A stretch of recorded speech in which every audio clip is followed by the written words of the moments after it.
Ngafishane ezwini sekulesi sikhathi sokuthi impendulo isezwini likaNkuluNkulu. Sesizwile zonke ingxaki zabazalwane. Ngiyafisa ukuthi before sikhuleke phezulu kwalamazwi okuqinisekisa nokuveza ukuthi ubani lo nkulunkulu esizokhuleka kuye. Ngizokhuluma kafishane kwihloko esizothi okungenzeki kubantu kodwa kuNkulunkulu kuyenzeka. Amen. Okungenzeki kubantu. Luke chapter number 18 verse number 27. Luke 18 verse 27 lithi kepha uJesu wathi okungenzeki kubantu kuyenzeka kuNkulunkulu. Lamazwi avela emlonyeni wenkosi yethu uJesu Kristu ethi okungenzeki kubantu kuNkulunkulu kuyenzeka. Kodwa enye into mhlawumbe engithanda kakhulu mamuzanele ukuthi ubani obhalayo ubhala uLuke udokotela. Isifundiswa lesi wayudokotela uLuke kodwa uzwakala ethi mhlambe kukhona ungahlula thina njengoLuke odokotela kodwa okungenzeki kubantu kuNkulunkulu kuyenzeka. Lana kubhala umuntu onolwazi lonke lempilo onemfundo yonke kodwa ubonakala engarecommend ukuhlakanipha kwakhe, ubonakala engavezi ukwazi kwakhe ethi kodwa khona izinto noma sesifundile esifika kuzo sime singaso kwenza kanjani kodwa uNkulunkulu ekwazi ukuzenza. Yini eyenzeka kule ndaba ezesho lamazwi uJesu lithi iBhayibheli kweza umbuso ocebile wathi Jesu ngenza kanjani ukuba ngidlifa lombuso kaNkulunkulu. Lithi wathi uJesu yenza yonke imithetho kaMose wambalela yathi le ndoda kade ngangigcinile leyo mthetho lokungayiqala ebusheni bami leyo mthetho ngigcine yonke yini enye engayenza. Lithi wathi uJesu dayisa yonke impahla yakho bese wabela abampofu uthi wale ndoda yavele yahlehla yathi Jesu sengathi usho into enkulu kabi uthi angidayisa impahla yami indlela eyicebe ngayo. uJesu wayesesho amazwi amanye ke wayesethi niyabona nje kunzima kangakanani ukuthi umuntu ocebile engene embusweni kaNkulunkulu. Akasho ukuthi ngeke bengene uthi kodwa uyabona ukuthi kunzima kangakanani ukuthi bengene embusweni kaNkulunkulu. Lithi iBhayibheli mayisho lokho abafundi bathi awu uma Jesu usho kanjalo kusho ukuthi ngeke bekwazi ukungena. Wayesesho lamazwi ngicela wabambeke uJesu sethi uJesu okungenzeki ebantwini kuyena uNkulunkulu kuyenzeka. Uma esho lamazwi uwasho emva kwestatement elithi iBhayibheli wathi emva kwalento umuntu ocebile kuthiwa wathi kulula ngicela sibambe wathi kulula ngishikameri ukuba lingene embobeni inalite. Thiwa mayisho lamazwi bathuka bonke bathi Jesu usuke entweni enzima ukuthi ocebile ungena kanzima embusweni uzosho enzima kakhulu uzothi ilula uzothi ngamani kameri ulifake embobeni inalite. Thiwa basema bethuka bathi kanjani imbobo incane kangaka wayesho lamazwi siwafundile bathi okungenzeki ebantwini kodwa kuNkulunkulu kuyenzeka. Lamazwi owasho uJesu eqeda ukuthi mina uNkulunkulu angidingi isikhalo esikhulu noma indlela enkulu ukuze ngikufake la ngifuna ukufaka khona kodwa ngishathu imbobo incane uyikameri wena ubona ithuba longena likho lincane kakhulu. Mina nguNkulunkulu osebenzisa ithuba nje noma ngathola incane kangakanani kodwa ngiyakwazi ukulisebenzisa. So wathi kimi mina Jesu kulula ukuthatha ikameri ngilifaka embobeni enalite. So bathuka bathi kanjani ikameri into enkulu kangaka wathi okungenzeki ebantwini kodwa kuNkulunkulu kuyenzeka. Lamazwi lawa ngicela siwabambe kakhulu ngoba uwasho uJesu eqeda ukusho istatement sokuthi mina ikameri singacabanga ikameri noba njengoba likhulu kangaka uthi kodwa mina kungalula kabi ukuthi ngilifake entonjini enalite. Mamuzanele abanye namhlanje basilalela bathi mancane namathuba uthi ngingaphila ngizothi njengekameri kunzima kodwa kuNkulunkulu uthi yena ubala kabi mina ikameri ngalithatha nje ngilifake embobeni enalite. Omunye uzothi kunzima nokuthi ngithola ithuba lomsebenzi mancane abathu ukuthi ngithola ithuba lomsebenzi ngizothi sibonga ukuthi mancane yabo uma nje ekhona emancane namhlanje sizokhuleka nawe ngoba uthi uJesu kumina kulula ikameki nje ngalifaka nje embobeni enalite ngama emagama asikhonza uNkulunkulu osifaka ngoba amathuba evuma asikhonza uNkulunkulu osingenise eindaweni ngoba indawo zinkulu sikhonza uNkulunkulu weintuba ezincane wezikhale ezincane la khona bethi ama chances mancane nokuthi uyophuma la esibhedlela vele ubonga ukuthi bathi akhona amancane masuthi ke okay uma khona amancane shuthi nginjenge ikameri and uJesu uthi kulula kuye ukuthatha ikameri elifaka embobeni enalite lamazwi wayesethi kuJesu ke okungenzeke ebantwini uma nithuswa ikameri kimi kulula lokho namhlanje ngizomemezela mancane amathuba ukuthi uzolithuba lomsebenzi sibonga ukuthi akhona amancane mancane amathuba ukuthi ulapheke sibonga ukuthi akhona amancane mancane amathuba ukuthi ukwazi ukuphila kahle sibonga ukuthi makhona mancane into ebalekile uma uyikameri zazi ukuthi uyikameri masubona njengoba ngiyikameri angikwazi ukungena ngigijima intuba incane ngidinga uJesu oyena okwazi ukufaka amakameri awubaza simenje namhlanje sikhuluma la singamakameri ayingavuma amathuba ukuthi singake sifike la esikhona khona kodwa lo Jesu simkhonzayo uthoka ungenzeki ebantwini kuyena kuyenzeka mamuzanele mhlambe lamavesi awu3 eBhayibhelini ephinda from the Old Testament lokuliphinda leli verse lokuliphinda lenzekile ivesi enje mhla kuvakasha uNkulunkulu kaAbraham indoda endala ihlezi noSara bengenamntwana lithi iBhayibheli kuGenesis 18 wabona amadoda edlula wathi ngena ngizodla kwami ngena nje ngizodla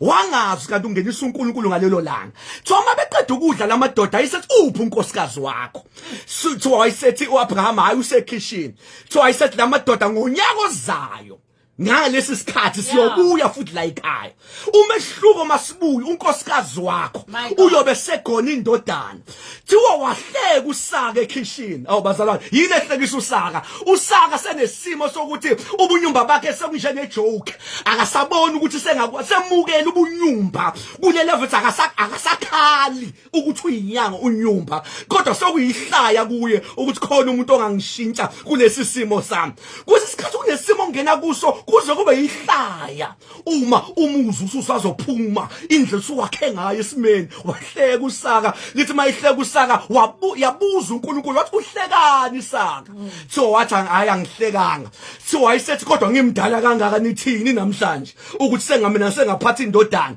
so wayisisha amazwi ingelosi afana lawo sofunda namhlanje yathi ingelosi kukhona hayi okumehlulayo uJehova so yavele yashona amazwi yathi wena Saka ubuka isibeletho sakho kanti lamazwi siwasho ngoba sibuka uNkulunkulu omfake kwakho ngicela ukuyiphinda leyo izulu alikhulumi ngoba libuka amandla akho izulu likhuluma ngoba ulinvitile walimema yabona namhlanje uzolalela lolu hlelo njengamanje siphumile emandleni akho siphumile esimeni sakho siphumile kwiability yakho sasingena ekutheni lo muntu esimngenisayo lo uNkulunkulu esimngenisayo akabone wenza njani so yasithi ingelosi okungenzeki ebantwini kodwa uNkulunkulu kuyenzeka ngizomemezela futhi namhlanje ukuthi sibeletho sigugile kodwa okungenzeki ebantwini kuJehova kuyenzeka amathuba akushiye onke okungenzeki kuNkulunkulu kubantu kodwa kuNkulunkulu kuyenzeka uSaka wenenkinga ezimbili eyoqala umntwana akekho nesibeletho sigugile more than inkinga enkulu anayo isikhathi simshiyile kwacaca ukuthi uNkulunkulu akasebenzi ngesikhathi usebenza ngokufika kwakhe angiphinda ngimemeze lo uNkulunkulu akasebenzi uma bezothi ngangconza ungene ngonyaka odlule besizokusiza ngesimo sakho ngangconza washeshe wangena sasibona lesi sifo besizokusiza uma bezothi ulate okwazi khona uNkulunkulu beyond ophezulu kwesikhathi uNkulunkulu ongasebenzi ngesikhathi ukwabamba ilanga ngesikhathi uJoshua elwa nempi yabona lo uNkulunkulu wathi elwa ilanga leyo shoda so wathandaza uJoshua wathi baba ngicela ungibambele ilanga lingahambi leli langa sengathi ngifuna unqobisa sazami ngiyiqede lo uNkulunkulu esimkhonzayo akakontrolwa isikhathi kodwa uyo kwazi ukubamba ilanga kuthi ake ngithi ekseni baba bamba usuku bamba ilanga namhlanje uNkulunkulu hlula isikhathi namhlanje uma kungenzeki ebantwini kodwa uJehova kuyenzeka abagcina leli verse silithola kuyo Luka chapter 1 ethi uLuka mayebhala usivezela uLuka omama ababili abakhulelwayo, usivezela Elizabeth okhulelwa emdala, isibeletho sigugile, yena uLuka lo. Esivezela umama uMary okhulelwa indoda engayazi. Umebhala uLuka uveza ukuthi labo mama bobabili bayakhulela bayaqhawulana gquma ingane. Umeyisa kwingqondo budokotela bakhe aka-understand bakhulelwa kanjani, ngoba lo qala indoda ayikho kodwa nanga ukhulelwe. Lo mama wesibili indoda ikhona kodwa isikhathi sigugile, uyaqhamuka uyakhulelwa. Wazwakala uLuka ethi, Luka chapter 1 verse 37, what okungenzeki kubantu kuyena kuyenzeka, for there is nothing that is impossible with God. Namhlanje sizomemezela ukuthi noma ngathiwa indoda ingekho njengokuthi amaminzi awekho, into engakusiza yikho, lo nkulunkulu akadingi into ukuze uyisebenzise uzuphumelele. Uma yena ekhona uba amaminzi yena, uba amaminzi yena. Uma Elizabeth ekhulelwa, ukhulela ugugile, kodwa ukhulelwa ngoba uNkulunkulu masekhona ukwazi ukuhlehlisa isikhathi. Now namhlanje ke ngizomemezela ekseni ukuthi okungenzeki ebantwini kodwa kuNkulunkulu kuyenzeka. UNkulunkulu ngicela ubambe lesi statement namhlanje futhi uphile ngaso every day. Lo nkulunkulu ngidiscover ukuthi mamuzanele uyahluleka. Yes, uyahluleka. But uhlulwa into eyodwa nje emhlabeni. Uhluleka. Ngicela uyiphinde ekseni le ngicela uphile ngayo ukuthi uma sikhonza lo nkulunkulu sikhonza sehluleke. Kodwa singahlulwa izinto eziningi, uhlulwa into eyodwa. Lo nkulunkulu uhluleka. Whenever uza kuye okwazi usehlulekile. Kodwa singahlulwa izinye izinto. Uhluleka lo nkulunkulu. Uma ke court onke athinta uNkulunkulu wethu from ukudala umhlaba kuze kube manje, nakanye sizwe report ethi uNkulunkulu wabe esehluleka. Uyahluleka. Akukho emvelweni yakhe ukwehluleka. Ungena izimo eziphika lo nkulunkulu, kodwa iwin igaranti kuyenzeka kuyena. Ingakho umuzi uPaul ethi uma lo nkulunkulu emengakithi ubani sangubani ke manje ongamelana nathi. Umuzi uJohane ethi mkhulu ongakithi kunaloyo osezweni. Sikhonza isehluleki, kodwa sehluleka ukehluleka. Noma engafika susela yamizuzwana nje to ayusuyahamba ubani, uma wangenelela yena uvela ehluleke. Ukwehluleka engamane kuphilise ngisho organ ingekho, ine-failure, bethi organ ayikho, ine-failure, but umeke wa-intervene kuthi ake ngithi kuseningenelela weNkulunkulu wethu. Oh Shamaya, ngenelela simakade empilweni yethu, ngoba sikhonza esihlulekayo. Ukwehluleka ubamba isikhathi kwabashiwe isikhathi, uvula isibeletho kwabavalekele isibeletho. Amakameri abaney'ntuba ey'ncane zokungena abathi amathuba wekho. Ukwazi ukushutheka ikameri elifaka kwimbobo encane yenaliti. Namhlanje sithi baba vula isibeletho, namhlanje bamba isikhathi, namhlanje sishutheke ey'khaleni ey'ncane. Nkulunkulu vula isibeletho, Nkulunkulu vula isibeletho, bamba isikhathi sishutheke nasey'mbobeni ey'ncane. Sinyukela eShilo sesikhona futhi siphambuka. Ngiyamuzwa njengamanje uyagijima, kunezimo ey'shintshayo, kunezimo ezenzakalayo. And let me tell you, child of God, this is uNkulunkulu izinto ey'bonakalayo zivele kwezingabonakali. Njengoba ngikhuluma ungalindeli ama-feelings ukuthi uzwe ngemizwa ukuthi into yakhe yashintsha. Kholwa. Just believe. Khona uzobe ulalele lolu hlelo njengamanje, isimo sakho ngeke siphinde sifane. Kholwa. Futhi uma liphela uhlelo ngiyacela senze into eyodwa namhlanje. Ake sikhulume njengabantu asebehanjelwe uNkulunkulu osebafikele. Shintsha ulimi lakho namhlanje. Ungakhulumi njengoba before u10 uhlelo liqala. Njengoba liphela nje uhlelo ngo12, qala ushintsha ulimi. Noma ungakabona izinto zishintsha, qala ushintsha ulimi ukuthi uJehova ungihambele. uJehova uvula isibeletho sami. uJehova uhlehlisa isikhathi bese ngishiyile. uJehova uyangishutheka naphakathi embobeni yenaliti uyangifaka inkosi yomusa manibusise. Yo siyambonga uNkulunkulu mfundisi wami amnandi amazwi. Oh Shamai. Oh moyingcwele uthi uhlehlisa isikhathi.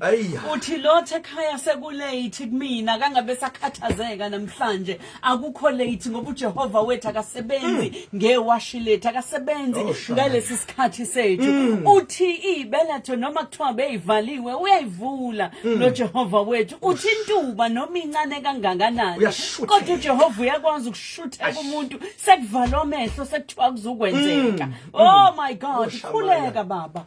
Khuleka baba nalo mzalwane. Khuleka mfundisi wami. Sesiphambi kwakho Nkosi ekseni. Sibonga baba ithuba elimangalisayo senzele lona. Ukuba ekseni usihambele. Iqiniso lithi izimo zethu idinga wena. Izimo zethu ziphezulu kwengqondo yethu, ziphezulu kokuhlakanipha kwethu. Namhlanje baba sesiphambi kwakho. uNkulunkulu wethu ongcwele uthe ezwini lakho kungenzeka yini ukuthi odala indlebe yena engezwa, wathi kungenzeka kanjani odala amehlo ukuba yena engaboni. Ngame amagama wena uNkulunkulu wethu uyezwa futhi uyabona. Nasekuseni siyathandaza baba othongole size kuwe nabantwana bakho egameni lika Jesu emhlabeni wonke besilalele njengamanje. Sibonga ukuthi ungena ikhaya nekhaya, ungena baba othongole kwisimo nesimo, ushintsha isikhathi. uNkulunkulu ohlehlisayo isikhathi baba othongole. Siyaprofetha namhlanje ekseni sithi ngesonto elizayo ngalesi sikhathi abaningi bazobe bephethe ubufakazi egameni lika Jesu bethi ngimbonile uNkulunkulu waseshilo, ngimbonile uNkulunkulu ofohlayo, ofohla njengamanzi amaningi, ngimbonile uNkulunkulu ongahlulekiyo, uNkulunkulu owenza izinto engenzeki ebantwini. Fohla uNkulunkulu wethu ongcwele egameni lika Jesu. Abagula bayaphila, abangasebenzi bayasebenza, abangenakuthula wehlisa ukuthula egameni lika Jesu. Nabanezibopho noma ngathiwe zabathakathi kodwa ekseni wena uNkulunkulu wethu ongcwele uhlehlisa izinto. Thatha udumo lonke ke Nkosi ume nathi in Jesus mighty name. Thank you Lord. Hallelujah, hallelujah. Oh yes Lord. Hallelujah. Thank you Jesus. Oh, glory to Jesus. Siyabonga Bishop uNkosinathi wakabuthelezi. Baba siyabonga amnandi amazwi anamandla amazwi. Yo hayi mthwali yakhe ingqilika ayikwazi ukuhlala uma ngabe kunje. Mfundisi wami batshela abazalwane ukuthi uvela kuliphi ibandla kuyiphi indawo. Thank you Jesus. uBishop uNkosinathi Buthelezi from iFaith in Action Church Ministries ngokuhlala ngiseMarksburg but headquarters yethu ise Richmond nama branches lapha nalapha ya inkosi yomusa. Faith in Action. Faith in Action Church Ministries. Scottsville. Yes, Scottsville ngokuhlala but headquarters yethu ise Richmond. Yes, ise Richmond. Richmond endaleni.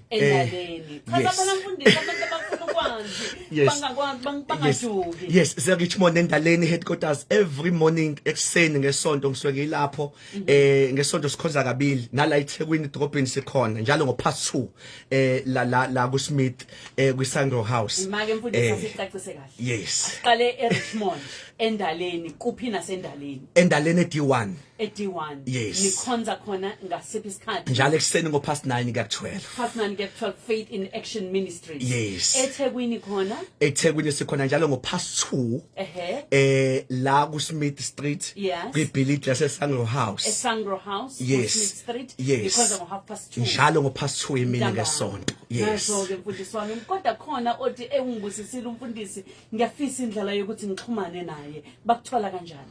Abazali bangasebenzisa inamba ka 078 078 441 88 11 bayazi abazalwane baseshilo ngathi umuntu akabe ne-exercise alikhipha njalo ukuze abhalele izintshumayelo nalamavesi njalo nje makungena ishilo ukhipha i-exercise lakhe ukwazi ukuthatha amanothi ngoba zithi masazikushaya izinto ukwazi ukuyopheqa exercise uthi wathini kambe uBishop ungagcini ngokuthi ayongibusisile zibhale lezi zinto ngoba uzokhohlwa ngelinye ilanga. Mfundisi uthi inamba yakho ithi 078 yes 441 88 1111. Yes. Kanjalo baba. Amen. Siyabonga ukhona einkundleni zokuxhumana. Yes, na ku Facebook uBishop NE Buthelezi. Ku Facebook Bishop NE Buthelezi. Yes. Bishop NE Buthelezi ku Facebook. Yes. Baba siyabonga kakhulu uNkulunkulu akugcwalise, uNkulunkulu akwandisele ibandla likhule, uNkulunkulu akulwele nawe izimpi zakho